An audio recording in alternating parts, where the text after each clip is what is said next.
ನೀವು ನನ್ನ ಮಾತನ್ನು ಗ್ರಹಿಸದೆ ಇರುವುದಕ್ಕೆ ಕಾರಣವೇನು? ನನ್ನ ಬೋಧನೆಗೆ ಕಿವಿಗೊಡಲಾರದೆ ಇರುವುದೇ ಕಾರಣ. ದೇವರಿಗೆ ಸ್ತೋತ್ರ. ಯೇಸು ಕೇಳುವಂತ ಒಂದು ಪ್ರಶ್ನೆ, ನೀವು ನನ್ನ ಮಾತನ್ನು ಗ್ರಹಿಸದೆ ಇರುವುದಕ್ಕೆ ಕಾರಣ ಏನು? ನನ್ನ ಮಾತನ್ನು ಕೇಳದೆ ಇರುವುದಕ್ಕೆ ಕಾರಣ ಏನು? ನನ್ನ ಮಾತನ್ನು ಸ್ವೀಕಾರ ಮಾಡಿಕೊಳ್ಳದೆ ಇರುವುದಕ್ಕೆ ಕಾರಣ ಏನು? ನನ್ನ ಮಾತನ್ನು ಗ್ರಹಿಸದೆ ಇರುವುದಕ್ಕೆ ಕಾರಣ ಏನು? ಈ ಬೆಳಗಿನ ಸಮಯದಲ್ಲಿ ಪ್ರಿಯ ದೇವಜನರೇ, ದೇವರು ಕೇಳುವಂತ ಒಂದು ಮಾತು, ನನ್ನ ಮಾತನ್ನ ಗ್ರಹಿಸದೆ ಇರುವುದಕ್ಕೆ ಕಾರಣವೇನು? ಅದಕ್ಕೆ ದೇವರ ವಾಕ್ಯ ಹೇಳ್ತದೆ, ನನ್ನ ಬೋಧನೆಗೆ ಕಿವಿಗೊಡದೆ ಇರೋದೇ ಅದಕ್ಕೆ ಕಾರಣ. ಅಲ್ಲಿ ವಚನ ಹೇಳ್ತದೆ, ಸೈತಾನನು ನಿಮ್ಮ ತಂದೆ, ನೀವು ಆ ತಂದೆಯಿಂದ ಹುಟ್ಟಿದವರಾಗಿದ್ದು ನಿಮ್ಮ ತಂದೆಯು ದುರುಚ್ಛೆಗಳಿಗೆ ನಡೆಸಬೇಕೆಂದಿದ್ದೀರಿ. ಅವನು ಆದಿಯಿಂದಲೂ ಕೊಲೆಗಾರನಾಗಿದ್ದು ಸತ್ಯದಲ್ಲಿ ನಿಲ್ಲಲಿಲ್ಲ. ಸೈತಾನ ನಿಮ್ಮ ತಂದೆ ಆಗಿದ್ರೆ ಅವನ ದುರುಚ್ಛೆಗಳಿಗೆ ನೀವು ಒಳಗಾಗುತ್ತೀರಿ. ಆದ ಕಾರಣ ಅವನಲ್ಲಿ ಸತ್ಯ ಇಲ್ಲ. ಅವನಲ್ಲಿ ಸತ್ಯ ಇಲ್ಲ ಅಂದರೆ ಅವನಿಗೆ ಹುಟ್ಟಲ್ಪಟ್ಟಂತ ಮಕ್ಕಳಿಗೂ ಸತ್ಯ ಇರೋದಿಲ್ಲ. ನೀವು ನನ್ನಿಂದ ಹುಟ್ಟಿರುವುದಾದರೆ ನನ್ನಲ್ಲಿ ಸತ್ಯ ಇದೆ, ನಿಮ್ಮಲ್ಲಿಯೂ ಸತ್ಯ ಇರಬೇಕು. ದೇವರ ವಾಕ್ಯ ಹೇಳ್ತದೆ, ಸೈತಾನನ ದುರುಚ್ಛೆಗಳನ್ನೇ ನಡೆಸಬೇಕೆಂದಿದ್ದೀರಿ.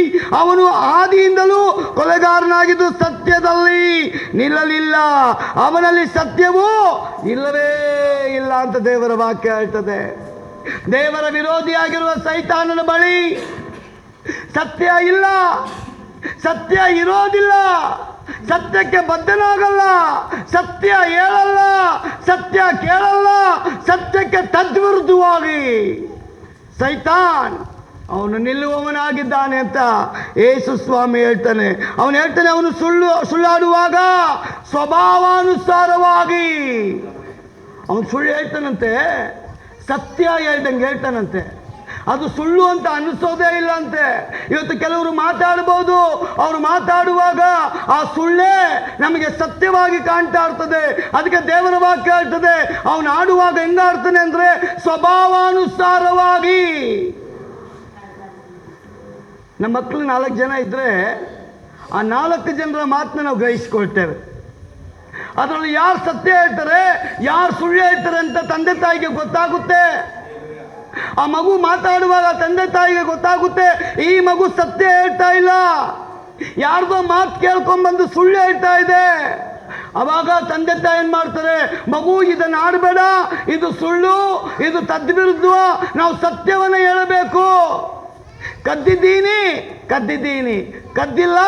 ಕದ್ದಿಲ್ಲ, ಮುಟ್ಟಿಲ್ಲ, ಸತ್ಯವನ್ನು ಹೇಳ್ಕೊಡುವಂತೆ ತಂದೆ ತಾಯಿ ಪ್ರಯತ್ನ ಪಡ್ತಾರೆ.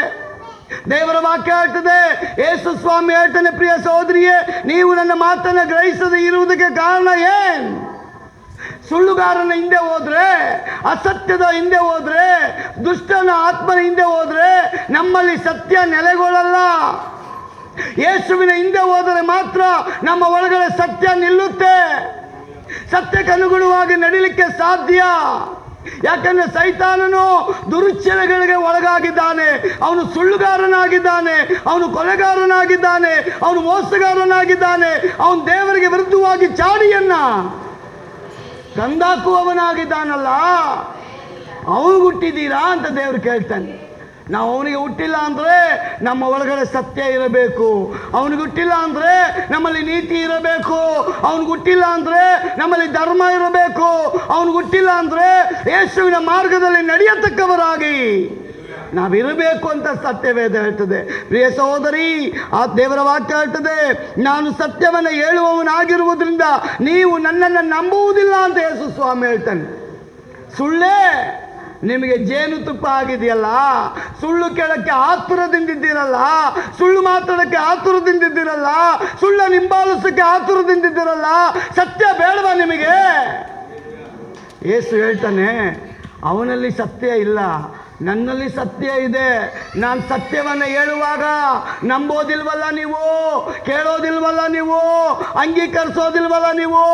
ಅದು ನಿಮಗೆ ಕಹಿಯಾಗಿ ಕಾಣುತ್ತೆ, ಅದು ಮುಖಕ್ಕೆ ಹೊಡೆದಂಗಾಗುತ್ತೆ, ಅದು ದೇವರ ಮುಂದೆ ನಿಲ್ಲಕ್ಕಾಗಲ್ಲ. ಆದರೆ ಅದೇ ಸತ್ಯ. ಪ್ರಿಯ ಸಹೋದರಿಯೇ, ಯೇಸು ನಮಗೆ ಕಲಿಸಿಕೊಟ್ಟಿರೋದು ಏನಂದರೆ, ಸತ್ಯವನ್ನು ನುಡಿರಿ, ಸತ್ಯ ನಿಮ್ಮನ್ನು ಬಿಡುಗಡೆ ಮಾಡುತ್ತೆ. ಸತ್ಯವನ್ನು ನುಡಿರಿ. ಯಾರಿಗೋಸ್ಕರ ಸುಳ್ಳು ಹೇಳಬೇಡ್ರಿ. ಅಣ್ಣ ತಮ್ಮನಿಗೋಸ್ಕರ, ಅಕ್ಕ ತಂಗಿಗೋಸ್ಕರ, ಯಾವುದೋ ಲಾಭಕ್ಕೋಸ್ಕರ ಅನ್ಯಾಯವಾಗಿ ನಿಮ್ಮ ಜೀವಿತವನ್ನು ಕಳ್ಕೋಬೇಡಿ. ಸತ್ಯವನ್ನು ನುಡಿರಿ, ಸತ್ಯ ನಿಮ್ಮನ್ನು ಬಿಡುಗಡೆ ಮಾಡುತ್ತೆ. ಅನೇಕರು ಏನು ಮಾಡ್ತಾರೆ ಅಂದರೆ, ಹಣಕ್ಕೋಸ್ಕರ, ಆಸ್ತಿಗೋಸ್ಕರ, ಬಂಧುಗಳಿಗೋಸ್ಕರ, ಸ್ನೇಹಿತರಿಗೋಸ್ಕರ, ಶುಭ ಕಾರ್ಯಕ್ಕೋಸ್ಕರ, ಯಾವುದೋ ಒಂದು ಲಾಭ ಪಡ್ಕೊಳ್ಳೋಕ್ಕೋಸ್ಕರ ಒಂದು ಸುಳ್ಳು ತಾನೇ, ಒಂದೇ ಸುಳ್ಳು ಆದಾಮವಳ ಜೀವಿತವನ್ನು ಹಾಳು ಮಾಡಿಬಿಡ್ತು. ಒಂದೇ ಸುಳ್ಳು ಅವರ ಆಶೀರ್ವಾದವನ್ನು ಕದ್ದು ಬಿಡ್ತು. ಒಂದೇ ಸುಳ್ಳು ಜೀವವನ್ನು ಕಳ್ಕೊಂಡ್ಬಿಟ್ರು. ಒಂದೇ ಸುಳ್ಳು ದೈವಿಕವಾದ ದೇವರಾತ್ಮನ ಕಾರ್ಯಗಳನ್ನು ಅನುಭವಿಸದ ಹಾಗೆ ಆದಾಮವ್ವ ಹೊರಗೆ ಬಂದ್ಬಿಟ್ರು ಅಂತ ಸತ್ಯವೇದ ಹೇಳ್ತದೆ. ಹೊರಗೆ ಬರೋಕೆ ದೇವರು ನಮ್ಮನ್ನು ಕರೆದಿಲ್ಲ. ಕೊಟ್ಟಂತ ಕೆಲಸದಲ್ಲಿ ನಂಬಿಗಸ್ತನಾಗಿರುವಾಗ ದೇವರು ಹೇಳ್ತಾನೆ, ಒಳಗಡೆ ನೀನಿರುವವನಾಗಿರಬೇಕು. ಪ್ರಿಯ ಸಹೋದರ ಸಹೋದರಿಯೇ, ದೇವರ ವಾಕ್ಯ ಹೇಳ್ತದೆ, ಸುಳ್ಳು ಸತ್ಯ ಹೇಳದಂಗೆ ನಾವು ಹೇಳೋದಕ್ಕೆ ಹೋಗಬಾರ್ದು. ಸುಳ್ಳಂದ್ರೆ ಸುಳ್ಳಂತಾನೆ ಹೇಳಬೇಕು, ಸತ್ಯ ಅಂದ್ರೆ ಸತ್ಯ ಅಂತಾನೆ ಹೇಳಬೇಕು. ಅದಕ್ಕೆ ಯಾಕೋಬ ಹೇಳ್ತಾನೆ, ನಿಮ್ಮಲ್ಲಿ ಯಾರಿಗಾದ್ರೂ ಜ್ಞಾನ ಕಡಿಮೆ ಆಗಿದ್ರೆ ದೇವರನ್ನ ಕೇಳಿಕೊಳ್ಳ್ರಿ. ದೇವರು ನಿಮ್ಮನ್ನು ಅಂಗಿಸದೆ ಉದಾರವಾಗಿ ಕೊಡ್ತಾನಂತೆ. ನಾವು ಅಂದ್ಕೊಳ್ತೀವಿ ದೇವ್ರ ಹತ್ರ ಕೇಳಿದ್ರೆ ನಮಗೆ ದೇವರು ನಾಚಿಕೆ ಪಡಿಸ್ತಾನ? ಇಲ್ಲ ಇಲ್ಲ ಇಲ್ಲ ಇಲ್ಲ. ನೀವು ದೇವ್ರ ಹತ್ರ ಕೇಳ್ಕೊಳ್ರಿ, ನಿಮ್ಮನ್ನು ದೇವರು ಜ್ಞಾನವಂತರಾಗಿ ಮಾಡ್ತಾನೆ. ಈ ಪ್ರಪಂಚದಲ್ಲಿ ಓದಿ ಜ್ಞಾನಿಗಳಾದವರು ದೇವರ ಮುಂದೆ ಜ್ಞಾನಿ ಅಲ್ಲ. ಓದಿ ಜ್ಞಾನಿ ಆದವರು ಜ್ಞಾನ ಅಲ್ಲ. ಬುದ್ಧಿವಂತರು ದೇವರ ಮುಂದೆ ಬುದ್ಧಿವಂತರಲ್ಲ. ಈ ಲೋಕದ ಜ್ಞಾನದ ಮೂಲಕವಾಗಿ ಬೆಳೆಯುವಂಥ ಜನಗಳನ್ನ ದೇವರು ನೋಡಿ ಹೇಳ್ತಾನೆ, ನನ್ನ ದೃಷ್ಟಿಯಲ್ಲಿ ನೀನು ಬುದ್ಧಿ ಇಲ್ಲದವನು. ಯಾರು ದೇವರ ದೃಷ್ಟಿಯಲ್ಲಿ ಬುದ್ಧಿ ಉಳ್ಳವರು ಅಂದರೆ ದೇವರ ಮಾತನ್ನು ಕೇಳಿ ನಡೆಯುವಂಥವರು ಅಂತ ವಾಕ್ಯ ಹೇಳ್ತದೆ. ಅದಕ್ಕೆ ಯಾಕೋಬ ಹೇಳ್ತಾನೆ, ನಿಮ್ಮಲ್ಲಿ ಯಾರಿಗಾದ್ರೂ ಜ್ಞಾನ ಕಡಿಮೆ ಆಗಿದೆಯಾ ದೇವರ ಬಳಿ ಬಂದು ಕೇಳಿಕೋ. ದೇವರು ಅಂಗಿಸದೆ ಉದಾರ ಮನಸ್ಸಿನಿಂದ ಅವನು ಕೊಡುವವನಾಗಿದ್ದಾನೆ. ಒಂದು ಅಲ್ಲೇಲುಯ್ಯ ಹೇಳ್ರಿ, ಒಂದು ಅಲ್ಲೇಲುಯ್ಯ ಹೇಳ್ರಿ. ದೇವರ ವಾಕ್ಯ ಹೇಳ್ತದೆ, ನೀವು ನನ್ನ ಮಾತನ್ನು ಗ್ರಹಿಸದೆ ಇರುವುದಕ್ಕೆ ಕಾರಣ ಏನು? ನಮಗೆ ನಾವೇ ಪ್ರಶ್ನೆ ಹಾಕ್ಕೊಬೇಕು.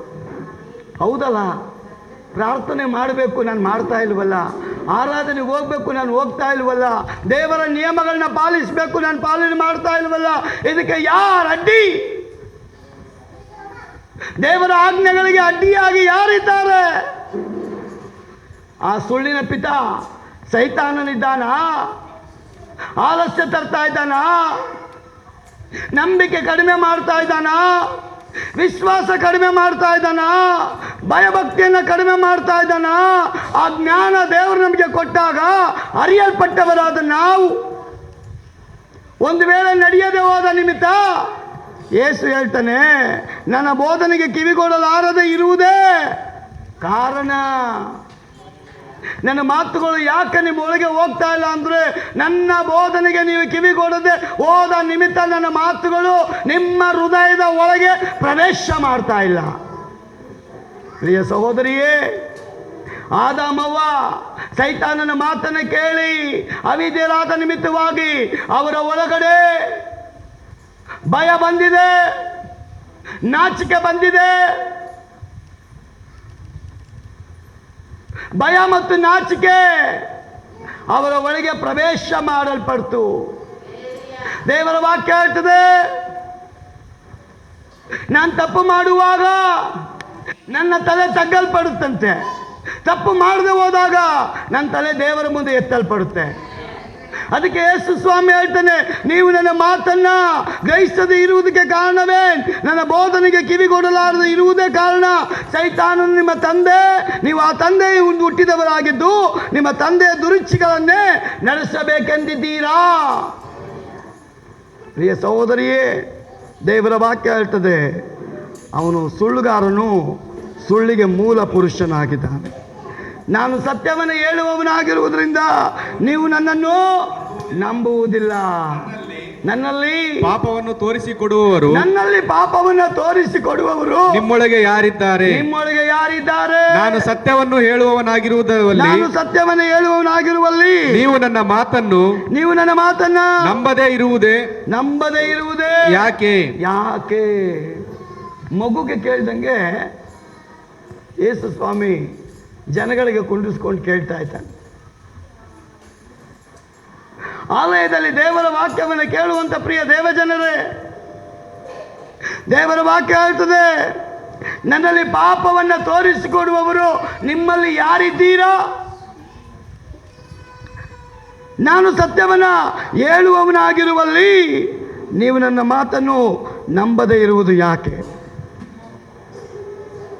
ದೇವರಿಂದ ಹುಟ್ಟಿದವನು ದೇವರ ಮಾತನ್ನ ಕೇಳ್ತಾನೆ. ಒಂದು ಆಮೇಲೆ ಹೇಳ್ರಿ, ಒಂದು ಆಮೇಲೆ ಹೇಳ್ರಿ.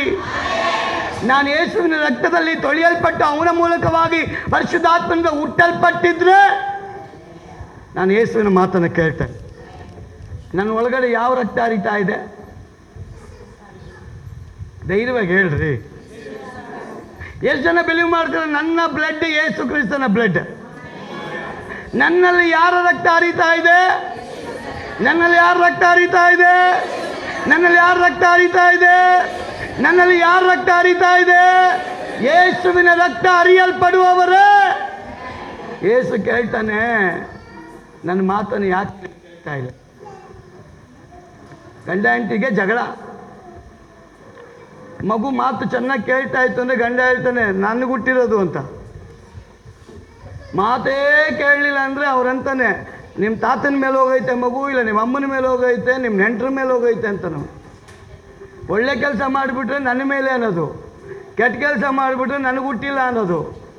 ಇದು ಮನುಷ್ಯನ ಸ್ವಭಾವ. ಯೇಸು ಹೇಳ್ತಾನೆ, ಕೆಟ್ಟವರಿಗೆ ಹುಟ್ಟಿದರೆ ನೀವು ನನ್ನ ನಂಬದ ಮೇಲೆ ನನ್ನ ರಕ್ತದಿಂದ ನಿಮ್ಮನ್ನು ಶುದ್ಧ ಮಾಡಿ ನನ್ನ ಮಕ್ಕಳಾಗಿ ಸ್ವೀಕಾರ ಮಾಡಿದ್ದೀನಿ. ಆದ ಕಾರಣ ನನ್ನ ರಕ್ತ ನಿಮ್ಮಲ್ಲಿ ಹರಿಯುವ ಮೂಲಕವಾಗಿ ನನ್ನ ಸ್ವಭಾವನೇ ನಿಮ್ಮ ಒಳಗೆ ಕಾಣಲ್ಪಡಬೇಕು. Hallelujah, hallelujah. ಆ ಸೈತಾನ್ ಬಂದು ಅವಳ ಮಧ್ಯದಲ್ಲಿ ಮಾತಾಡುವಾಗ ಅವನ ಸ್ವಭಾವನೇ ಸುಳ್ಳು. ಅವ್ರಿಗೆ ಹೆಂಗೆ ಹೇಳ್ತಾವನೆ ಅಂದರೆ ಸತ್ಯನೇ ತಲೆ ಮೇಲೆ ಹೊಡೆದಂಗೆ ಹೇಳ್ತಾ ಇದ್ದಾನೆ. ಅದನ್ನು ಅವ್ರು ನಂಬಿ ಮೋಸ ಹೋಗ್ಬಿಟ್ರು, ಅವಿದ್ಯರಾಗಿಬಿಟ್ರು, ದೇವರ ಮಾತನ್ನು ಮೀರಿಬಿಟ್ರು. ದೇವರ ವಾಕ್ಯ ಹೇಳ್ತದೆ, ಮಾಯವಾದ ಲೋಕದ ಒಳಗೆ ನನ್ನ ಜನರಿಗೆ ನಾನು ಕೊಡುವಂತ ಎಚ್ಚರಿಕೆ, ನೀವು ಎಚ್ಚೆತ್ತುಕೊಳ್ಳದೆ ಹೋದ್ರೆ ಅನ್ಯಾಯವಾಗಿ ನಾಶನಕ್ಕೆ ಹೋಗ್ಬಿಡ್ತೀರಾ. ಎಚ್ಚೆತ್ಕೊಂಡ್ರೆ ನಿತ್ಯ ಜೀವಕ್ಕೆ ನೀವು ಒಳಗಾಗ್ತೀರಿ ಅಂತ ಸತ್ಯವೇದ ಹೇಳ್ತದೆ. ಎಲೀಷನ ಶಿಷ್ಯ ಗೆಹಜಿ ಅಂತ ಇದ್ದ. ದೇವರ ವಾಕ್ಯ ಹೇಳ್ತದೆ, ನಾಮಾನನ ಕುಷ್ಠರೋಗವನ್ನು ಈಗ ಎಲೀಷ ಏನ್ ಮಾಡ್ತಾ ಇದ್ದಾನೆ, ವಾಸಿ ಮಾಡಿಬಿಟ್ಟಿದ್ದಾನೆ. ಪ್ರಿಯ ಸಹೋದರಿಯೇ, ಆ ಕಥೆ ನಮಗೆ ಗೊತ್ತಿದೆ. ಆ ನಾಮಾನನಿಗೆ ಕುಷ್ಠರೋಗ ಬಂದಾಗ ಅವನ ರಾಜ ಏನ್ ಮಾಡ್ತಾನೆ, ಅರಾಮ್ಯರ ರಾಜ ಇವರಿಗೆ ಒಂದು ಪತ್ರ ಬರೆದು ಇವರ ಬಳಿಗೆ ಕಳಿಸಲ್ಪಟ್ಟಾಗ ಈ ರಾಜ ಏನ್ ಮಾಡ್ತಾ ಇದ್ದಾನೆ, ಆ ಸುದ್ದಿಯನ್ನು ಕೇಳಿ ಬಟ್ಟೆನ ಹರ್ಕೊಂಡು, ಹಲ್ಲೆಲೂಯಾ, ಬಟ್ಟೆ ನಡ್ಕೊಂಡು ಭಯ ಪಡ್ತಾ ಇದ್ದಾನೆ. ಅಯ್ಯೋ, ಬೇಕಂತಾನೆ ನನ್ನ ಮೇಲೆ ಯುದ್ಧ ಮಾಡೋದಕ್ಕೆ, ನನ್ನನ್ನು ಸೋಲಿಸೋದಕ್ಕೆ, ನನ್ನನ್ನು ಹಾಳು ಮಾಡೋದಕ್ಕೆ, ನನ್ನನ್ನು ನಾಶ ಮಾಡೋದಕ್ಕೆ ಯುದ್ಧಕ್ಕೆ ಕರೀತಾನಲ್ಲ. ನಾನು ವೈದ್ಯನ, ನಾನು ದೇವ್ರ, ಇವನ್ನ ಗುಣಪಡಿಸೋದಕ್ಕೆ. ಆ ಶಬ್ದ ಎಲೀಷನ ಕಿವಿಗೆ ಬಿದ್ದಾಗ ಎಲೀಷನ್ ಹೇಳ್ತಾನೆ, ರಾಜ ಭಯ ಪಡಬೇಡ, ನನ್ನ ದೇವರು ಜೀವವುಳ್ಳ ದೇವರು. ನೀನು ನಿನ್ನ ಬಟ್ಟೆಗಳನ್ನು ಹರಿದುಕೊಂಡದ್ದೇಕೆ? ನೀನು ನಿನ್ನ ಬಟ್ಟೆಗಳನ್ನು ಹರಿದುಕೊಂಡದ್ದೇಕೆ? ಅವನನ್ನು ನನ್ನ ಬಳಿಗೆ ಕಳುಹಿಸು, ಅವನನ್ನು ನನ್ನ ಬಳಿಗೆ ಕಳಿಸು. ಇಸ್ರಾಯೇಲರಲ್ಲಿ ಒಬ್ಬ ಪ್ರವಾದಿ ಇದ್ದಾನೆಂದು ಅವನಿಗೆ ಗೊತ್ತಾಗಲಿ. ಹಲ್ಲೆಲೂಯಾ ಹೇಳ್ರಿ, ಹಲ್ಲೆಲೂಯಾ ಹೇಳ್ರಿ. ಸಹೋದರ ಸಹೋದರಿ, ನಾನು ಸುಳ್ಳು ಹೇಳ್ತಾ ಇಲ್ಲ. ನನ್ನ ದೇವರು ಜೀವಂತವಾಗಿ ನಮ್ಮ ಮಧ್ಯದಲ್ಲಿದ್ದಾನೆ. ನಾನು ಹೋದ ವಾರ ಕಾಯ್ತಾ ಇದ್ದೆ, ದೇವರೇ ನನ್ನ ಜೊತೆ ನೀನು ಮಾತಾಡಿದರೆ ಆ ಮಗು ಸಿಕ್ಕಿದ್ದು ನನಗೆ ರಿಸಲ್ಟ್ ಬರಬೇಕಂತ. ಮೊನ್ನೆ ಯೋನ ಬ್ರದರ್ ಹೇಳುವಾಗ ಆಶ್ಚರ್ಯ, ನನಗೆ ಭಯ. ಅಲ್ಪನಾದ ನನ್ನ ಮಾತನ್ನ ಕೇಳ್ತಾ ಇರುವ ದೇವರೇ, ಪ್ರಕಟಿಸ್ತಾ ಇದೆಯಲ್ಲಪ್ಪ, ಅದಕ್ಕೆ ನಿನಗೆ ಸ್ತೋತ್ರ. ಎಷ್ಟು ಕೋಟಿ ಕೊಟ್ಟರು ಈ ಗಿಫ್ಟ್ ದೇವರಿಂದ ಬಂದಿದೆಯಲ್ಲ, ಅದಕ್ಕೆ ಎಷ್ಟು ಹಣ ಕೊಟ್ಟರು ಸಾಕಾಗಲ್ಲ. ಯಾವ ಹಣ ಕೊಟ್ಟರು ಆ ಗಿಫ್ಟ್ ನಮಗೆ ಬರಲ್ಲ. ದೇವರ ಕೃಪೆ ರೀ. ಪರಲೋಕದ ದೇವರು ಎಂಥ ದೇವರಂದ್ರೆ ಆರಂಭದಲ್ಲೇ ಅಂತ್ಯವನ್ನು ಪ್ರಕಟಿಸುವಂಥ ದೇವರು. ಪ್ರಿಯ ಸಹೋದರಿ, ನೀನು ಇಲ್ಲಿ ಕೂತ್ಕೊಂಡು ಅಮೆರಿಕದವರಿಗೆ ಪ್ರಾರ್ಥನೆ ಮಾಡಿದ ದೇವರಲ್ಲಿ ಬಿಡುಗಡೆ ಕೊಡ್ತಾನೆ. ಇಲ್ಲಿ ಕೂತ್ಕೊಂಡು ಜರ್ಮನ್ ಅವರಿಗೆ ಪ್ರಾರ್ಥನೆ ಮಾಡಿದ ದೇವರು ಅವರಿಗೆ ಬಿಡುಗಡೆ ಕೊಡ್ತಾನೆ. ಇಲ್ಲಿ ಕೂತ್ಕೊಂಡು ಬೇರೆ ರಾಜ್ಯದ ಒಂದು ಮಣ್ಣನ್ನು ಕುರಿತು ನೀನು ಪ್ರಾರ್ಥನೆ ಮಾಡಿದ್ರೆ ಆ ಮಣ್ಣನ್ನು ಯಾವ ಅಧಿಕಾರ ಮಾಡ್ತಾ ಇದ್ರು ಅದನ್ನು ವ್ಯಕ್ತಪಡಿಸ್ತಾನೆ. ಮೊನ್ನೆ ಒಂದು ಬ್ರದರ್ ನನ್ನ ಹತ್ರ ಬಂದಿದ್ರು, ಜಾಗ ತೆಗೆದುಕೊಳ್ಬೇಕಂತ. ಆ ಮಣ್ಣನ್ನು ಎತ್ಕೊಂಬಂದು ಹೇಳ್ತಾರೆ, ಸಾರ್ ನೀವು ಪ್ರಾರ್ಥನೆ ಮಾಡಿದ್ರೆ ನನಗೊಂದು ನಂಬಿಕೆ, ನಾನು ತಗೊಳ್ಬೇಕಾ ಬೇಕಾ ದಯವಿಟ್ಟು ಹೇಳ್ರಿ. ನಾನು ಇದೊಳ್ಳೆ ಆಯ್ತಲ್ಲಪ್ಪ, ಮಣ್ಣು ಎತ್ಕೊಂಬಂದು ನಾನೇನು ಮಾಡಲಿ ಅಂತ. ಮಣ್ಣು ವಾಸನೆನೇ ನಮಗೆ ಗೊತ್ತಿಲ್ಲ, ಆದರೆ ನಮಗೆ ಜೀವವುಳ್ಳ ದೇವರ ವಾಸನೆ ಗೊತ್ತು. ಹಲ್ಲೆಲೂಯಾ. ಇಡೀ ಪ್ರಪಂಚನೇ ಉಂಟು ಮಾಡಿದವನು. ನೀನು ಯಾವ ಜಾಗದಲ್ಲಿ ನಿಂತ್ಕೊಳ್ತೀಯೋ ಆ ಜಾಗದಲ್ಲಿ ಪ್ರಕಟಣೆ ಕೊಡೋ ದೇವರು ನಮ್ಮ ದೇವರು. ಆ ಮಣ್ಣನ್ನು ತಂದಾಗ ನನಗೆ ಸ್ವಲ್ಪ ಕನ್ಫ್ಯೂಷನ್ ಆಯಿತು. ಆಮೇಲೆ ದೇವರಾತ್ಮ ಹೇಳಿದ್ರು, ಭಯ ಪಡಬೇಡ, ನಾನು ಮಾತಾಡ್ತೀನಿ. ಅದನ್ನು ಹೇಳಿನಿ ಅವ್ರಿಗೆ ಹೇಳಿದೆ, ಸರ್ ಈ ಜಾಗದಲ್ಲಿ ಒಂದು ಹೆಣ್ಣಿನ ಆತ್ಮ ಇದೆ, ಆ ಸ್ಪಿರಿಟ್ ಇದನ್ನು ಅಕ್ವೈರ್ ಮಾಡಿಕೊಂಡಿದೆ. ಇದು ಅಷ್ಟು ಸುಲಭವಾಗಿ ನಿಮಗೆ ಅಲ್ಲಿ ಆರಾಮಾಗಿ ಸಂತೋಷವಾಗಿ ಇರೋಕ್ಕೆ ಬಿಡಲ್ಲ.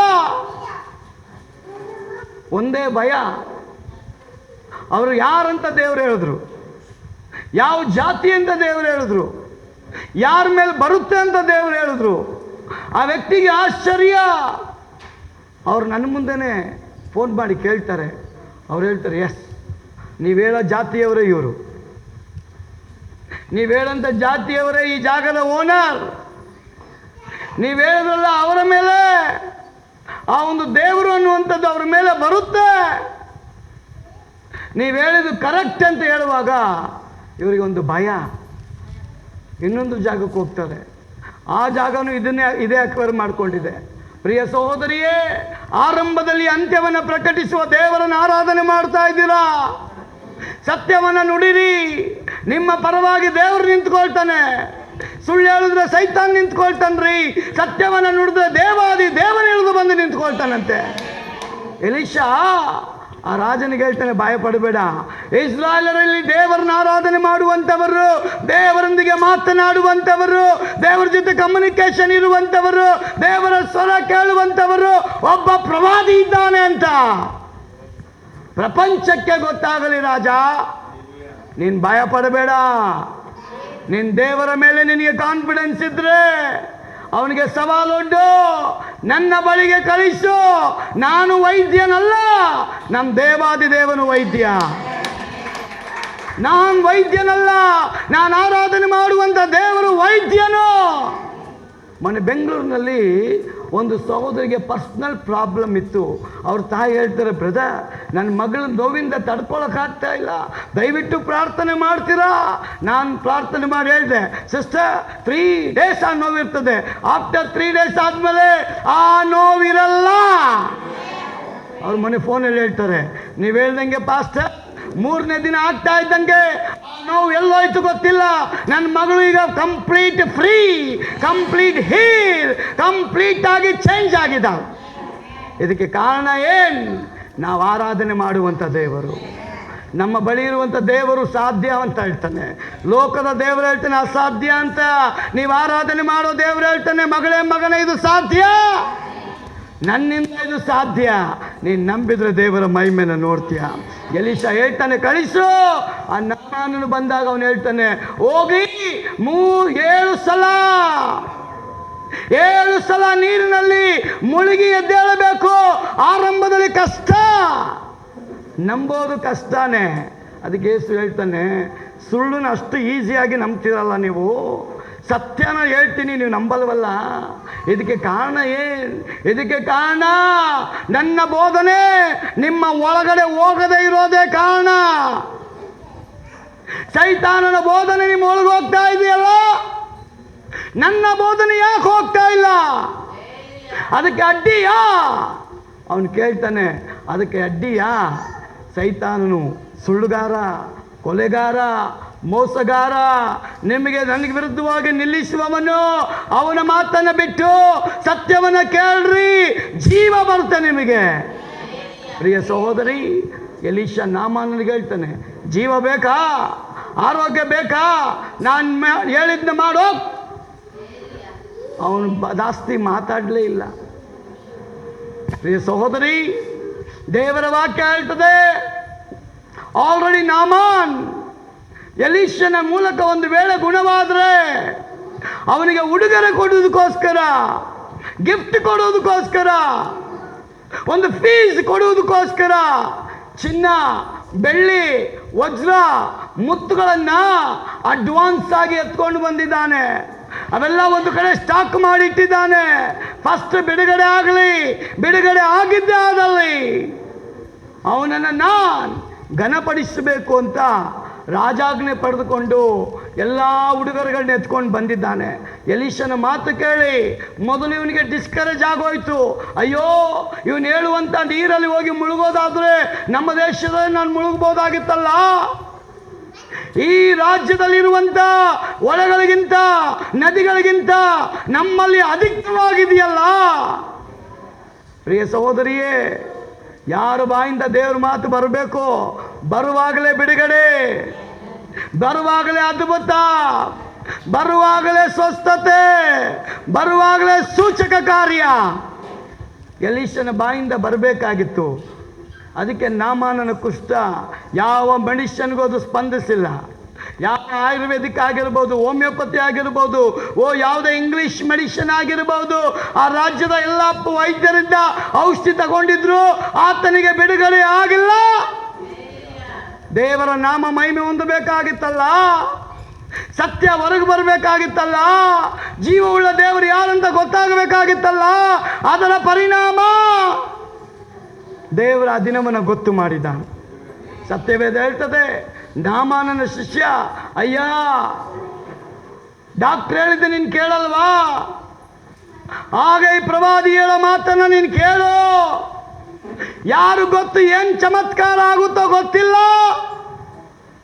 ಆ ಮಾತಿಗೆ ವಿಧೇಯನಾಗಿ ಎಲೀಷನ ಮಾತನ್ನು ನಾಮಾನನ ಕೇಳಿ 7 ಸಲ ಮುಳುಗಿ ಬರುವಾಗ, 7ನೇ ಸಲ 6ನೇ ಸಲ ಮುಳುಗಿದ್ರು ಅವನಿಗೆ ಯಾವ ರೀತಿಯಾದ ಅನುಭವ ಆಗಿಲ್ಲ.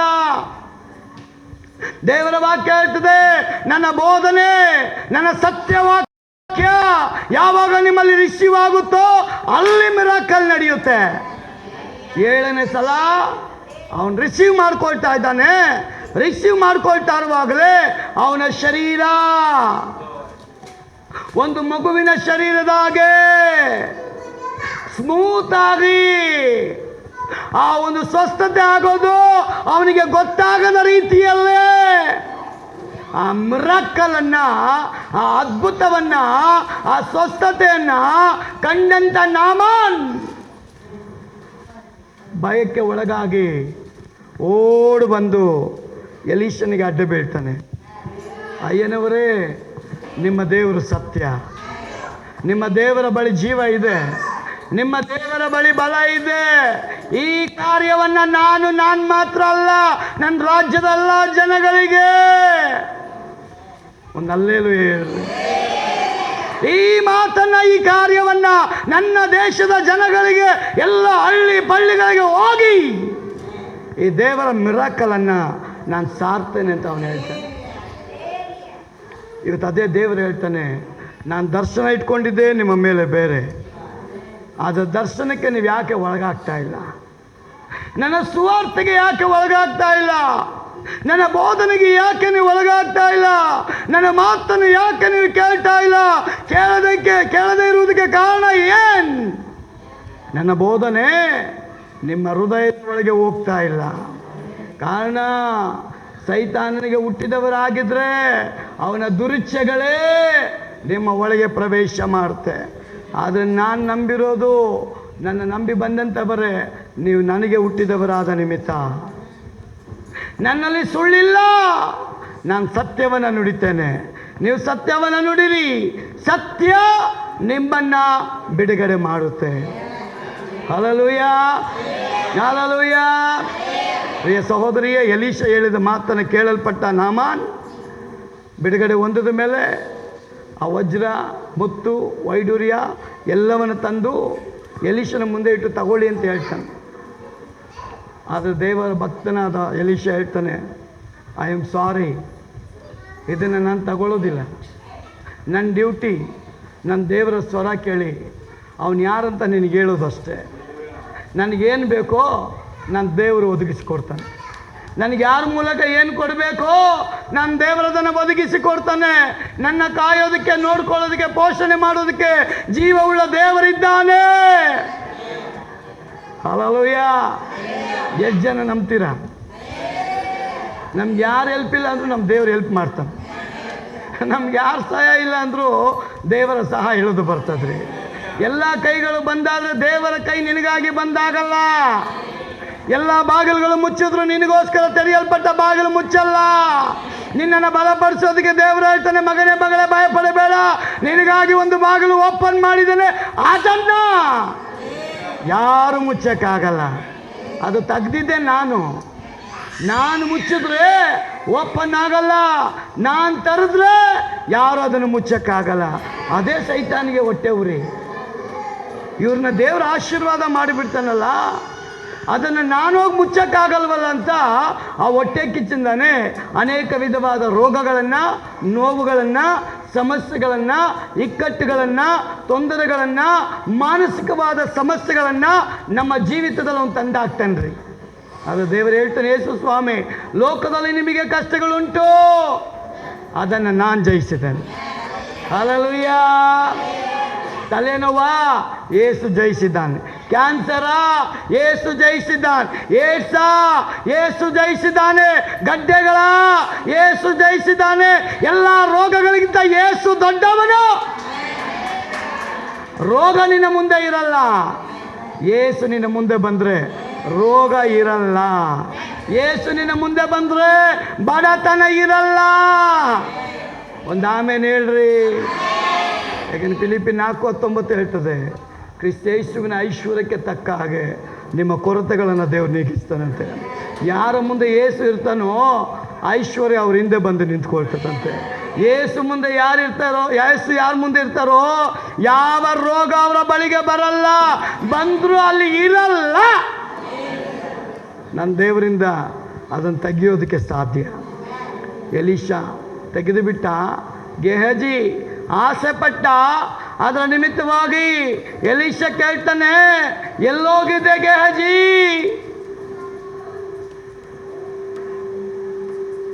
ನೀನು ಸತ್ಯ ದೇವರಿಗೆ ಹುಟ್ಟಿದ್ದ, ಸುಳ್ಳು ದೇವರಿಗೆ ಹುಟ್ಟಿದ್ದ?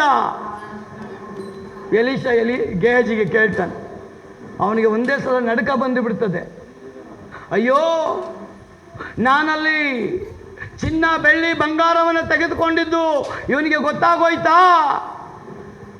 ತಗೊಂಡೋಗಿ ಅಲ್ಲಿ ಬಚ್ಚಿಟ್ಟಿದ್ದು ಗೊತ್ತಾಗೋಯ್ತಾ? ಎಂತೆಂಥ ಮಿರಾಕಲ್ನ ಎಲೀಷನ ಬಳಿ ಇದ್ದು ನೋಡಿದ್ದಾನೆ. ಆದರೂ ಅವನು ಸುಳ್ಳು ಕೇಳುವಾಗ, ಅಸತ್ಯಕ್ಕೆ ನಿಲ್ಲುವಾಗ, ಸೈತಾನ್ ಮಾತಿಗೆ ಒಳಪಡುವಾಗ ಸತ್ಯ ಅವನಿಗೆ ಕಾಣ್ತಾ ಇಲ್ಲ. ಸತ್ಯ ಅವನು ಮುಂದೆ ಬರ್ತಾ ಇಲ್ಲ. ಸತ್ಯ ಅವನ ಒಳಗೆ ಪ್ರಕಟಣೆ ಆಗ್ತಾ ಇಲ್ಲ. ದೇವರ ವಾಕ್ಯದಲ್ಲಿ ಪೌಲ ಹೇಳ್ತಾನೆ, ಈ ಲೋಕದ ಅಧಿಪತಿ ದೇವ ಜನರು ಅವಿಶ್ವಾಸಿಗಳ ಹೃದಯದ ಒಳಗೆ ಅಂಟು ಬಳಿದಿದ್ದಾನೆ. ಆದ್ರಿಂದ ನಮಗೆ ಕಾಣದೇ ಇಲ್ಲ ಅಂತೆ. ತಪ್ಪು ಮಾಡುವಾಗ ಗೊತ್ತಾಗೋದೇ ಇಲ್ಲ. ಅದಕ್ಕೆ ದೇವರ ವಾಕ್ಯದಲ್ಲಿ ಯೇಸು ಸ್ವಾಮಿ ಹೇಳ್ತಾನೆ, ನನ್ನ ಮಾತನ್ನು ಗ್ರಹಿಸದೇ ಇರೋದಕ್ಕೆ ಕಾರಣ ಏನು ಗೊತ್ತಾ ನಿಮಗೆ? ನನ್ನ ಬೋಧನೆಯನ್ನು ನೀವು ಕೇಳದೆ ಹೋದ ನಿಮಿತ್ತವಾಗಿ. ಎಲೀಷ ಹೇಳಿದ್ನ ಗೆಹಜಿ ಅವಾಗಲೇ ಕೇಳಿಸ್ಕೊಂಡ್ಬಿಟ್ಟಿದ್ರೆ, ನನ್ನ ಗುರು ಮುಟ್ಟಿಲ್ಲಪ್ಪ, ನಾನು ಮುಟ್ಟೋದು ಬೇಡ, ಅವನ ದೇವರೇ ನನ್ನ ದೇವರು, ಅವನ ರಾಜನೇ ನನ್ನ ರಾಜ. ಅವನಿಗೆ ಸ್ವಸ್ಥತೆ ಮಾಡಿದ ಹಾಗೆ ನಾನು ನಂಬಿಗಸ್ತನಾಗಿರುವಾಗ ನನ್ನ ಮೂಲಕವಾಗಿ ಬರುವಂಥ ಜನಗಳನ್ನು ದೇವರು ಬಿಡುಗಡೆ ಮಾಡೋದಕ್ಕೆ ಅವನಿಗೆ ಸಾಧ್ಯ.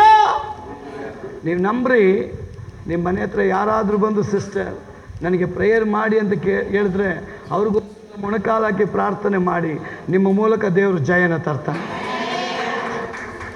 ನಿಮ್ಮ ಮೂಲಕ ದೇವರು ಅದ್ಭುತ ಮಾಡ್ತಾನೆ. ಆ ಕ್ಯಾನ್ಸರ್ ಆಗಿರಲಿ, ದೆವ್ವ ಆಗಿರಲಿ, ಅದು ಬಿಟ್ಟು ಹೋಗ್ಬಿಡ್ತದೆ. ಕಾರಣ ಏನು? ನೀವು ಯಾರನ್ನ ಇಂಟ್ರಡ್ಯೂಸ್ ಮಾಡ್ತೀರಾ ಅಂದರೆ ಪರಲೋಕದ ಯೇಸುವನ್ನು ಇಂಟ್ರಡ್ಯೂಸ್ ಮಾಡ್ತೀರಾ. ಆದ ಕಾರಣ ಪ್ರಿಯ ಸಹೋದರಿಯೇ, ಈ ಆರಾಧನೆಯಲ್ಲಿ ದೇವರ ವಾಕ್ಯ ಹೇಳ್ತದೆ, ಲೋಕ ಮಾಯಾದ ಲೋಕದಲ್ಲಿ ವಿಶ್ವಾಸಿಗಳಿಗೆ ದೇವರು ಎಚ್ಚರಿಸ್ತಾ ಇದ್ದಾನೆ. ಸುಳ್ಳಿಗೆ ಬೆಲೆ ಕೊಡಬೇಡ, ಅಸತ್ಯಕ್ಕೆ ಬೆಲೆ ಕೊಡಬೇಡ, ಸೈತಾನಿಗೆ ಬೆಲೆ ಕೊಡಬೇಡ, ಸೈತಾನ ಮಾತುಗಳಿಗೆ ಬೆಲೆ ಕೊಡಬೇಡ, ಸೈತಾನ್ ಊದುವ ಕಿವಿಯ ಮಾತುಗಳಿಗೆ ಬೆಲೆ ಕೊಡಕ್ಕೆ ಹೋಗಬೇಡ. ಒಂದು ವೇಳೆ ಕೊಟ್ಟಿದ್ದೆ ಆದರೆ ಆದಾಮ್ ಅವ್ವ ಕಳ್ಕೊಂಡ ರೀತಿಯಲ್ಲೇ ದೇವರ ಆಶೀರ್ವಾದವನ್ನು ನಾವು ಕೊಳ್ಕೊಳ್ತೀವಿ. ದೇವರ ಚಿತ್ತ ಏನು ಗೊತ್ತಾ? ಮರಣದ ಬಳಿಗೆ ಹೋಗ್ಬೇಡ್ರಿ, ಜೀವದ ಬಳಿಗೆ ಹೋಗ್ರಿ. ಶಾಪದ ಬಳಿಗೆ ಹೋಗ್ಬೇಡ್ರಿ, ಆಶೀರ್ವಾದದ ಬಳಿಗೆ ಹೋಗಿ. ಯೇಸುವಿನ ಬಳಿಗೆ ಬಂದರೆ ನಿತ್ಯ ಜೀವ. ಸೈತಾನ್ ಬಳಿಗೆ ಹೋದ್ರೆ ಬರೀ ಜೀವ ಇರ್ತದ್ರಿ, ನಿತ್ಯ ಜೀವ ಯಾವ ಕಾರಣಕ್ಕೂ ಸಿಗೋದಿಲ್ಲ. ಯೇಸು ಮಾತ್ರ ನಿತ್ಯ ಜೀವ ಕೊಡಲಿಕ್ಕೆ ಅಧಿಕಾರ ಉಳ್ಳವನು. ಆದ ಕಾರಣ ಪ್ರಿಯ ಸಹೋದರಿ, ಇವತ್ತೊಂದು ತೀರ್ಮಾನ. ನಾವು ಯಾರಿಂದ ಹುಟ್ಟಲ್ಪಟ್ಟವಿದ್ದಾವೆ? ನಾವು ಬೈ ಬರ್ತೆ ನಮ್ಮ ಮೇಲೆ ದೋಷ ಇದೆಯಂತೆ, ನಮ್ಮ ಮೇಲೆ ಶಾಪ ಇದೆಯಂತೆ, ನಮ್ಮ ಮೇಲೆ ಕರ್ಮಗಳಿದೆಯಂತೆ. ಅದು ಕ್ಲಿಯರ್ ಮಾಡೋಕ್ಕೇ ಯೇಸು ತನ್ನ ರಕ್ತವನ್ನು ಸುರಿಸಿದ್ದಾನೆ. ಅದಕ್ಕೆ ಅವನು ಹೇಳ್ತಾನೆ, ನೀವು ನಿಮ್ಮ ಸ್ವಂತ ಸೊತ್ತಲ್ಲ, ನಿಮಗೆ ನಾನು ರಕ್ತ ಕೊಟ್ಟು ಕೊಂಡುಕೊಂಡಿದ್ದೀನಿ. ನಿಮ್ಮ ಮೇಲೆ ಇವಾಗ ನನಗೆ ಅಧಿಕಾರ ಇದೆ. ನಾವು ಅಂದ್ಕೊಳ್ಬೋದು, ದೇವರಿಗೆ ಅಧಿಕಾರ ಇದ್ದಾಗ ನನ್ನನ್ನು ಯಾಕೆ ಪಾಪ ಮಾಡೋಕ್ಕೆ ಬಿಡ್ತಾನೆ, ನನ್ನನ್ನು ಹಂಗೆ ಪರಿಶುದ್ಧವಂತಾಗಿ ಮಾಡ್ಬೋದಲ್ಲ. ಅದು ದೇವರು ಹೇಳ್ತಾನೆ, ಲೋಕದಲ್ಲಿ 33.5 ವರ್ಷದಲ್ಲಿ 3.5 ವರ್ಷ ನಾನು ಸೇವೆ ಮಾಡಿದ್ದೀನಿ. ಆ ಟೈಮಲ್ಲಿ ಹುಟ್ಟಿದ ದಿನ ಮೊದಲುಗೊಂಡು ಸಾಯೋ ದಿನದ ತನಕ ಪಾಪರಹಿತ ಜೀವಿತವನ್ನು ನಾನು ಅನುಭವಿಸಿ ನೀವು ಅದರಲ್ಲಿ ನಡಿಬಹುದು ಅಂತ ಮಾರ್ಗವನ್ನು ನಾನು ತೋರಿಸ್ಕೊಟ್ಟಿದ್ದೀನಿ. ಸತ್ಯ ಬಿಟ್ಟು ಅಸತ್ಯ ನನಗೆ ಒಳಗೋಗದಾಗೆ, ಸುಳ್ಳು ಒಳಗೋಗದಾಗೆ, ಮೋಸ ಒಳಗೋಗದಾಗೆ, ಲೋಕದ ಪಾಪಗಳು ನನಗೆ ಒಳಗೆ ಹೋಗದಾಗೆ ಸತ್ಯ ದೇವರನ್ನ ಹಿಡಿಯಲ್ಪಟ್ಟವನಾಗಿ ನಾನು ನಡೆಯುವುದಾದರೆ ಸತ್ಯ ನುಡಿರಿ, ಸತ್ಯ ನಿಮ್ಮನ್ನು ಬಿಡುಗಡೆ ಮಾಡ್ತದೆ. ಸತ್ಯ ನುಡಿರಿ, ಸತ್ಯ ನಿಮ್ಮನ್ನು ಬಿಡುಗಡೆ ಮಾಡ್ತದೆ. ಸಭೆಗಳನ್ನು ದೇವರು ಯಾಕೆ ಸ್ಥಾಪನೆ ಮಾಡಿರೋದು ಅಂದರೆ ಈ ಪ್ರಪಂಚಕ್ಕೆ ಸತ್ಯವನ್ನು ಹೇಳೋದಕ್ಕೋಸ್ಕರ, ಸತ್ಯವನ್ನು ನುಡಿಯೋದಕ್ಕೋಸ್ಕರ. ಆದರೆ ಒಂದು ನಮ್ಮ ದುರದೃಷ್ಟಕರ ಏನಪ್ಪ ಇವತ್ತು ಅಂದರೆ, ಹೊರಗಿನ ಪಾಪಗಳೆಲ್ಲ ಸಭೆಲೇ ಇದೆ, ಹೊರಗೆ ಲೌಕಿಕವಾದ ಪಾಪಗಳೆಲ್ಲ ಇವತ್ತು ಸಭೆ ಒಳಗೆ ಅಡಕವಾಗಿದೆ. ಅದೇ ಯೇಸು ಸ್ವಾಮಿಗೆ ವೇದನೆ. ಅದು ದೇವರ ವಾಕ್ಯ ಹೇಳ್ತದೆ, ನೀವು ಪಾಪರಹಿತ ಜೀವಿತ ಮಾಡುವುದು ನಿಮ್ಮ ಕೈಯಲ್ಲಿ ಸಾಧ್ಯ ಇಲ್ಲ ಅಂತಾನೆ. ಯೇಸು ಹೊರಗಿದ್ದವನು ಪರಿಶುದ್ಧಾತ್ಮನಾಗಿ ಇವತ್ತು ನಮ್ಮ ಒಳಗಡೆ ಇದ್ದಾನೆ. ಒಂದು ಆಮೇಲೆ ಹೇಳ್ರಿ. ನಾವು ಅಶುದ್ಧರಾಗಿರಬಾರ್ದು, ಶುದ್ಧವಾಗಿರಬೇಕು ಅಂತಾನೆ ದೇವರು ನಮ್ಮ ಒಳಗಡೆ ತನ್ನ ಆತ್ಮನನ್ನ ಯಾರಪ್ಪ ತಂದೆ ಅಂತ ಕರೀತಾ ಇದ್ದೀರೋ ಅವರ ಒಳಗಡೆ ಪರಿಶುದ್ಧಾತ್ಮನ ಹೇಳೋದು ಬರ್ತಾ ಇದೆ. ಆ ಪರಿಶುದ್ಧಾತ್ಮ ನಮ್ಗೆ ಇಂಟಿಮೇಷನ್ ಕೊಡ್ತಾನೆ, ಇದು ಸರಿ, ಇದು ತಪ್ಪು ಅಂತ. ಸರಿಯಾದನ್ನ ಹಿಡ್ಕೊಂಡ್ಬಿಟ್ರೆ ತಪ್ಪು ನಿಮ್ಮ ಬಳಿಗೆ ಬರಲ್ಲ. ಸರಿಯಾದನ್ನ ನೀವು ಹಿಡ್ಕೊಂಡ್ಬಿಟ್ರೆ ತಪ್ಪು ನಿಮ್ಮ ಬಳಿಗೆ ಬರಲ್ಲ. ಆಗ ಯೇಸು ಹೇಳ್ತಾನೆ, ಸತ್ಯವನ್ನು ನುಡಿಯಲ್ಪಟ್ಟ ನಿಮಿತ್ತವಾಗಿ ಯುದ್ಧ ನಾನು ಮಾಡಿ ನಿಮಗೆ ಜಯವನ್ನು ಕೊಡ್ತೇನೆ. Hallelujah, hallelujah. ಎಷ್ಟು ಜನ ಬಿಲೀವ್ ಮಾಡ್ತೀರ ನನಗೋಸ್ಕರ ದೇವರು ಯುದ್ಧ ಮಾಡ್ತಾರೆ? ಎಷ್ಟು ಜನ ನಂಬ್ತೀರ ನನಗೋಸ್ಕರ ಯುದ್ಧ ಮಾಡ್ತಾ ಇದ್ದಾರೆ? ಮನೇಲಿ ಫುಲ್ಲು ಜಗಳ ಮಾಡ್ಕೊಂಡು ಬಂದು ದೇವರೇ ನೀನು ಯುದ್ಧ ಮಾಡೋದ್ರೆ ಮಾಡಲ್ರಿ. ನೀನು ಮೌನವಾಗಿರು, ಯುದ್ಧ ನಾನು ಮಾಡ್ತೀನಿ. ನೀನು ಮೌನವಾಗಿರು, ಯುದ್ಧ ನಾನು ಮಾಡ್ತೀನಿ. ಬ್ರದರ್, ಪಕ್ಕದ ಮನೆಯವಳು ನನಗೆ ಕಳ್ಳಿ ಅಂತ ಹೇಳಿಬಿಟ್ಲು. ನಾನು ಹಿಂಗೆ ಕಳ್ಳಿ ಅಂತ ಹೇಳಿದ್ದಕ್ಕೆ ಇವಳು ಕಳ್ಳಿ ಅಲ್ಲ ಅಂತ ಹೇಳೋಕೋಗಿ ದೊಡ್ಡ ಜಗಳ ಆಗೋಗ್ಬಿಡ್ತು. ಕಳ್ಳಿನೋ ಇಲ್ಲೋ ಅಂತ ಯಾರು ನೋಡಬೇಕು? ದೇವರಿಗೆ ಬಿಡ್ರಿ, ಕಳ್ಳಿ ಯಾರಂತ ತೋರಿಸ್ತಾರೆ. ಆಕಾನ್ ಆಕಾನ್ ತಪ್ಪು ಮಾಡಿಬಿಟ್ಟಿದ್ದಾನೆ. ಯೋಶ್ವ ದೇವರ ಹತ್ರ ಬಟ್ಟೆ ಹರ್ಕೊಂಡು ಅಳ್ತಾ ಇದ್ದಾನೆ. ಪರಲೋಕದ ದೇವರು ಇಳಿದು ಬಂದ, ಯೋಶ್ವ ನೀನು ನಿಮ್ಮ ಹಿರಿಯರೆಲ್ಲ ಯಾಕೆ ಅಳ್ತಾ ಇದ್ದೀರಾ? ಕಾರಣ ಏನ್? ದೇವರಿಗೆ ಗೊತ್ತು, ಅದು ದೇವರು ಹೇಳ್ತಾ ಇಲ್ಲ. ಯೋಶ್ವ ಕೇಳ್ತಾನೆ, ಅವ್ರ ಹತ್ರ ಯುದ್ಧದಲ್ಲಿ ಸೋತೋಗಿ ನಮಗೆ ಅವಮಾನ ಆಗ್ಬಿಡ್ತಲ್ಲ, ಇಂಥ ದೊಡ್ಡ ದೇವರು ನಮ್ಮ ಹತ್ರ ಇರುವಾಗ ಸೋಲಕ್ಕೆ ಕಾರಣ ಏನ್? ಅಂತ ತಪ್ಪು ನಾನೇನು ಮಾಡಿದ್ದೀನಿ ಅಂತ ಕೇಳ್ತಾನೆ. ದೇವರು ಸ್ವಲ್ಪ ಹೊತ್ತು ಹೇಳೋದೇ ಇಲ್ಲ. ಅವನೆಲ್ಲ ಬಟ್ಟೆ ಹರ್ಕೊಂಡ್ಬಿಟ್ಟವನಂತೆ, ಹಿರಿಯರೆಲ್ಲ ಹರ್ಕೊಂಡ್ಬಿಟ್ಟವ್ರಂತೆ. ಅವಮಾನ ಆಗ್ಬಿಡ್ತಲ್ಲ, ನಮ್ಮ ಕಡೆನೇ 3,000 ಜನ ಸತ್ತೋಗ್ಬಿಟ್ಟಿದ್ದಾರೆ. ದೇವರೇ, ಇಂಥ ದೊಡ್ಡ ದೇವರು ನೀನು, ನಮ್ಮನ್ನ ನೋಡಿ ಪ್ರಪಂಚನೇ ನಡುಗ್ತಾ ಇತ್ತು.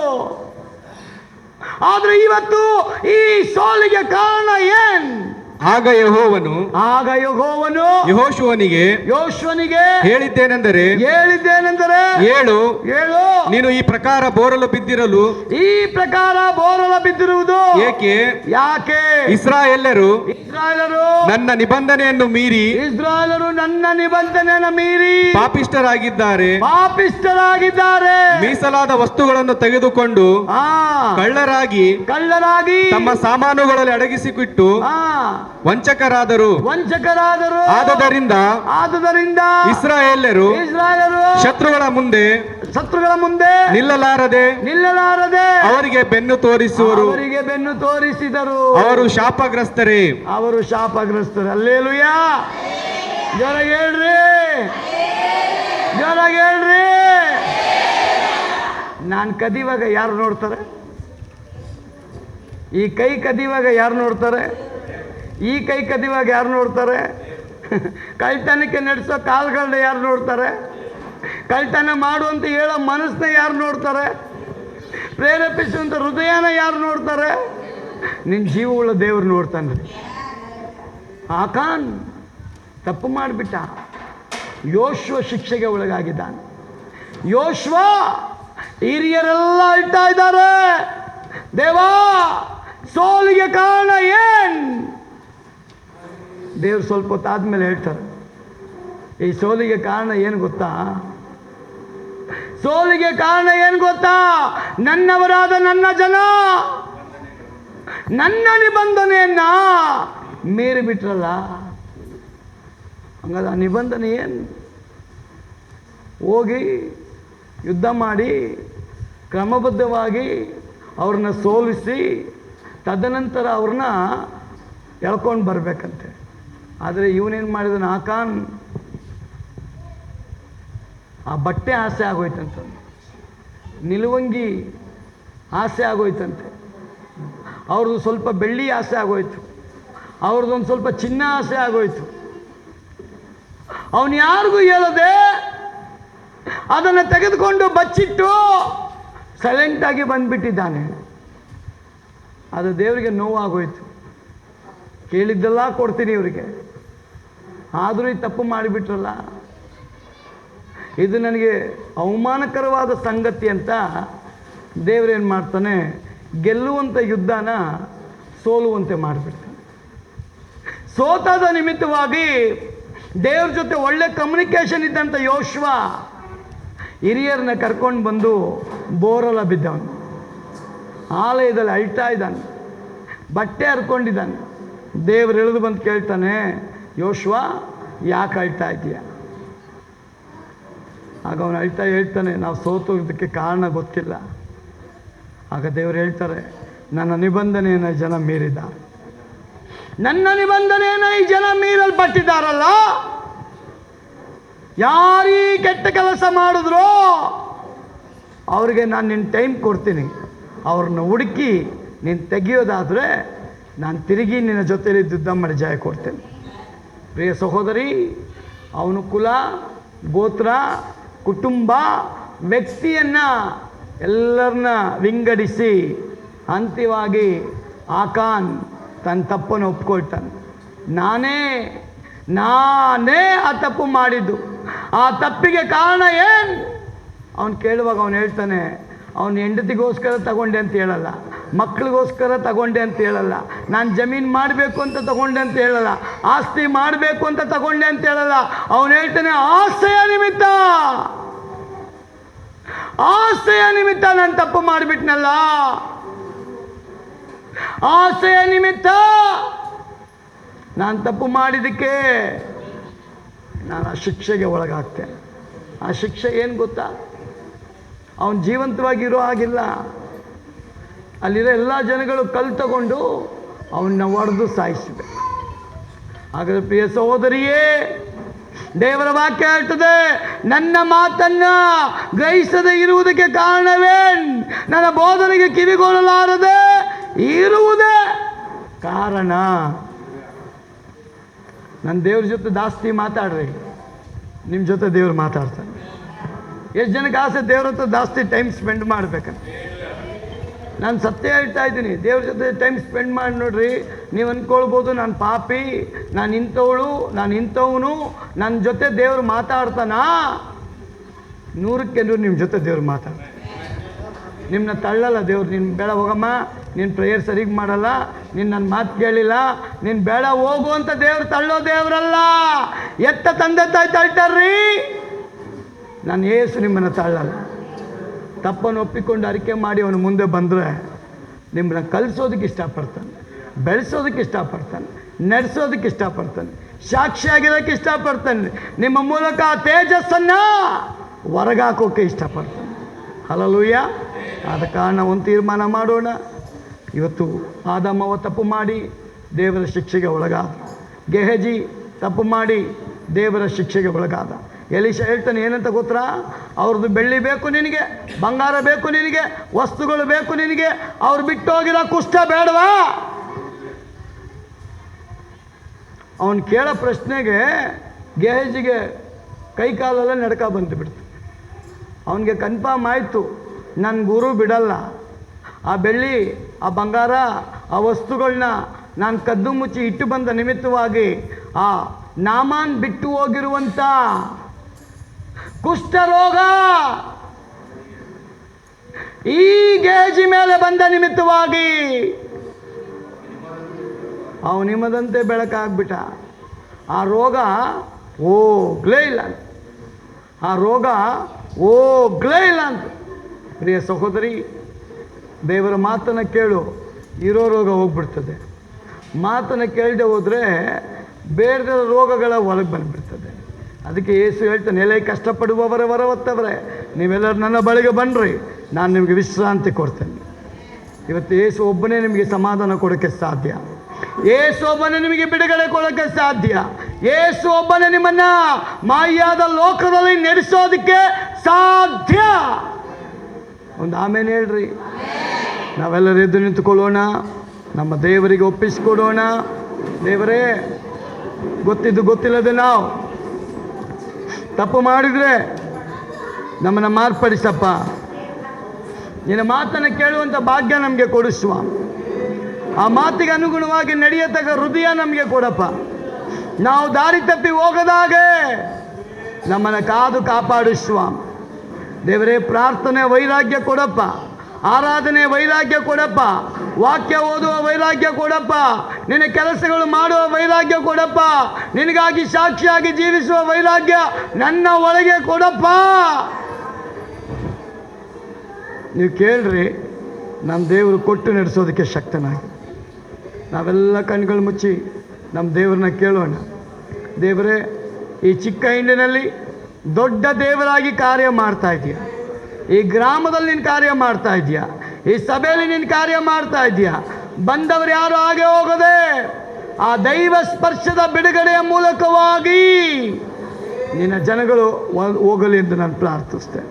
ಹೌದು ದೇವರೇ, ನೀನು ಕೇಳಿದ ಹಾಗೆ ನನ್ನ ಮಾತನ್ನು ಗ್ರಹಿಸದೇ ಇರೋದಕ್ಕೆ ಕಾರಣ ಏನು? ನನ್ನ ಬೋಧನೆ ನಿಮ್ಮ ಒಳಗಡೆ ಹೋಗದೇ ಇರುವ ಕಾರಣ ನೀವು ಗ್ರಹಿಸ್ತಾ ಇಲ್ಲ. ಸೈತಾನನು ಸುಳ್ಳುಗಾರ, ಮೋಸಗಾರ, ವಂಚಕ, ದೇವರ ಕಾರ್ಯಗಳಿಗೆ ತದ್ವಿರುದ್ಧವಾಗಿ ನಿನ್ನನ್ನು ನಡೆಸುವವನು. ಅವನಲ್ಲಿ ಸತ್ಯ ಇಲ್ಲ. ನಾನು ಸತ್ಯವನ್ನು ಹೇಳುವುದಾದರೂ ನೀವು ಸತ್ಯವನ್ನು ಯಾಕೆ ಗ್ರಹಿಸ್ತಾ ಇಲ್ಲ? ನಮ್ಮನ್ನು ಒಪ್ಪಿಸಿಕೊಡು. ಕೃಪಾಭರಿತನಾದ ನಮ್ಮ ತಂದೆಯಾದ ದೇವರೇ, ನಿನ್ನ ಮಹಾಪರಿಶುದ್ಧ ನಾಮಕ್ಕೆ ನಾನು ಸ್ತೋತ್ರ ಮಾಡುತ್ತಾ ಈ ಒಂದು ಶುಭ ಸಂದೇಶವನ್ನ ನಿನ್ನ ಮಕ್ಕಳಾದ ನಾವು ಕೇಳಿರುವಾಗ, ಒಂದು ವೇಳೆ ದೇವರೇ ನಿನ್ನ ಮಾತುಗಳನ್ನು ಆಲಸ್ಯ ಮಾಡಿದರೆ, ಅವಿಧೇಯರಾಗಿದ್ರೆ, ಆಶೀರ್ವಾದಕ್ಕೆ ಪಾತ್ರರಾಗದೆ ಜೀವಿಸ್ತಾ ಇರುವುದಾದರೆ ನಮ್ಮನ್ನು ನೀನು ಮಾರ್ಪಡಿಸು ಸ್ವಾಮಿ. ಮರಣ ಬರೋದು ನಿನಗಿಷ್ಟ ಇಲ್ಲ, ಶಾಪ ಬರೋದು ನಿನಗಿಷ್ಟ ಇಲ್ಲ, ಅವಿಧೇಯರಾಗೋದು ನಿನಗಿಷ್ಟ ಇಲ್ಲ, ಕತ್ತಲೆಯಲ್ಲಿರೋದು ನಿನಗಿಷ್ಟ ಇಲ್ಲಪ್ಪ. ನಿನ್ನ ಮಕ್ಕಳು ಕತ್ತಲೆಯಿಂದ ಬೆಳಕಿಗೆ ಬರಬೇಕನ್ನೋದೇ ನಿನ್ನ ಆಸೆ. ಮರಣದಿಂದ ಜೀವದ ಕಡೆಗೆ ತಿರುಗಬೇಕೆಂಬುದೇ ನಿನ್ನ ಆಸೆ. ಹೌದು ದೇವರೇ, ಇವತ್ತು ನಿನ್ನ ಮಕ್ಕಳ ಜೀವಿತಗಳನ್ನು ಕಟ್ಟಪ್ಪ. ನಿನ್ನ ಮಕ್ಕಳ ಜೀವಿತಗಳನ್ನು ಕಟ್ಟು ದೇವರೇ. ನೀನು ಮಾಡಿದೆಲ್ಲ ಉಪಕಾರಗಳಿಗಾಗಿ ಸ್ತೋತ್ರ. ಈ ಆರಾಧನೆಯಲ್ಲಿ ನಮ್ಮ ನಡೆಸಿದಕ್ಕಾಗಿ ನಿನಗೆ ಸ್ತೋತ್ರ. ಒಂದೊಂದು ದಿನ ನಮ್ಮನ್ನು ಕಣ್ಗೊಂಬೆಯಾಗಿ ಅಪಾಯಗಳಿಗೂ, ಅವಮಾನಗಳಿಗೂ, ತೊಂದರೆಗಳಿಗೂ, ಮೋಸಗಳಿಗೂ, ಕೆಡುಕುಗಳಿಗೂ ಬೆಳೆಸಿ ಕಾಯುವಂಥ ದೇವರೇ ನಿನಗೆ ಸ್ತೋತ್ರ ಅಪ್ಪ. ಈ ನಿನ್ನ ವಿಷಯಗಳನ್ನು ನೆಸ್ತಕ್ಕೊಪ್ಪಿಸಿಕೊಡ್ತೇನೆ. ಪ್ರತಿಯೊಂದು ಹೃದಯಗಳನ್ನ ನೋಡು. ಅವರ ಆರಾಧನೆ ಮುಗಿದು ಮನೆಗೆ ಹೋಗುವಾಗ ಆ ಡಿವೈನ್ ಗ್ರೇಸ್ ಅವರ ಮೇಲೆ ಇಳಿದು ಬರಲಿಸುವ. ನಿಮ್ಮ ಸೇವಕನಾದ ನಾನು ಈ ಸಭೆಯನ್ನು, ಈ ಮಕ್ಕಳನ್ನು ಆಶೀರ್ವದಿಸ್ತೇನೆ. ಇವರೆಲ್ಲ ವ್ಯಾಪಾರಗಳನ್ನ ಆಶೀರ್ವಾದ ಮಾಡ್ತೇನೆ ಅಪ್ಪ. ವ್ಯಾಪಾರಕ್ಕಾಗಿ ಹೋಗಿರತಕ್ಕ ಮಕ್ಕಳ ಬಿಸ್ನೆಸ್ಗಳು ಯೇಸುವಿನ ನಾಮದಲ್ಲಿ ಇನ್ಕ್ರೀಸ್ ಆಗ. ಅವ್ರು ಬರುವಾಗ ಲಾಭದಾಯಕವಾಗಿ ಬರಲಿದೆ, ಲಾಭದಾಯಕವಾಗಿ ಬರಲಿ ಅಪ್ಪ. ಈ ಸಭೆ ಅಣ್ಣ ತಮ್ಮಂದಿರು, ಅಕ್ಕ ತಂಗಿಯರು, ತಂದೆ ತಾಯಿಗಳು ಯಾರೆಲ್ಲ ಹೊರಗಡೆ ಹೋಗಿದ್ದಾರೋ ನಿನ್ನ ಬಲ ಇಳಿದು ಬರಲಿ ಅವರ ಮೇಲೆ. ಅವರು ಎಲ್ಲೇ ಇದು ಏಸಪ್ಪ ಅನ್ನುವಾಗಲೇ ಆ ಡಿವೈನ್ ಪವರ್ ಅವರ ಮೇಲೆ ಇಳಿದು ಬರಲಿ ಸ್ವಾಮಿ. ಈ ಸಭೆ ಯೌವನಸ್ಥರು, ಹೆಣ್ಣು ಮಕ್ಕಳು, ಗಂಡು ಮಕ್ಕಳು ಆಶೀರ್ವದಿಸಲ್ಪಡಲಿ, ಇನ್ಕ್ರೀಸ್ ಆಗಲಿ, ಎಸ್ಟಾಬ್ಲಿಷ್ ಆಗಲಿ, ಸತ್ಯಕ್ಕಾಗಿ ನಿಲ್ಲಿ, ಸತ್ಯ ಅವ್ರನ್ನ ಬಿಡುಗಡೆ ಮಾಡಲಿ ಸ್ವಾಮಿ. ಹೌದು ದೇವರೇ, ನಾವು ಸೈತಾನನಿಗೆ ಹುಟ್ಟಿದವರಾಗಲ್ಲಪ್ಪ, ನಾವು ಯೇಸುವಿಗೆ ಹುಟ್ಟಿದವರಾಗಿದೆ. ನನ್ನ ಒಳಗೆ ಹರಿಯುವಂಥ ರಕ್ತ ಅದು ಯೇಸು ಕ್ರಿಸ್ತನ ರಕ್ತ. ಅವನ ಸ್ವಭಾವನೇ ಸಭೆಯಲ್ಲಿ ಪ್ರವೇಶ ಮಾಡಲಿ ಅಪ್ಪ. ದೇವರೇ, ಸಭೆಗೆ ನೀನು ಯಜಮಾನನು, ಒಡೆಯನೂ ಆಗಿದ್ದೆ, ಅದಕ್ಕೆ ಸ್ತೋತ್ರ. ನಮ್ಮೆಲ್ಲನ್ನು ಒಪ್ಪಿಸಿಕೊಡ್ತಾನೆ. ಪ್ರತಿಯೊಬ್ಬರಿಗೂ ಆರೋಗ್ಯ, ಸಮಾಧಾನ, ನೆಮ್ಮದಿ, ಸಂತೋಷವನ್ನು ಅನುಗ್ರಹಿಸಿ. ಯಾರೆಲ್ಲ ತಲೆಬಾಗಿ ಯೇಸುವಿನ ನಾಮವನ್ನು ಜಪಿಸ್ತಾ ಇದ್ದಾರೋ ಬಿಡುಗಡೆ ಆಗಲಿ ಸ್ವಾಮಿ. ನಿಮ್ಮ ಸೇವಕನಾದ ನಾನು ತಂದೆ, ಮಗ, ಪರಿಶುದ್ಧಾತ್ಮ, ಏಕ ದೇವರ ಹೆಸರನ್ನು ಆಶೀರ್ವದಿಸ್ತೇನೆ. ಇವರು ಆಶೀರ್ವದಿಸಲ್ಪಡಲಿ. ಹೌದು ದೇವರೇ, ನಿನ್ನ ಚಿತ್ತ ನೆರವೇರಲಿ, ಮಹಿಮೆ ನಿನಗುಂಟಾಗಲಿ.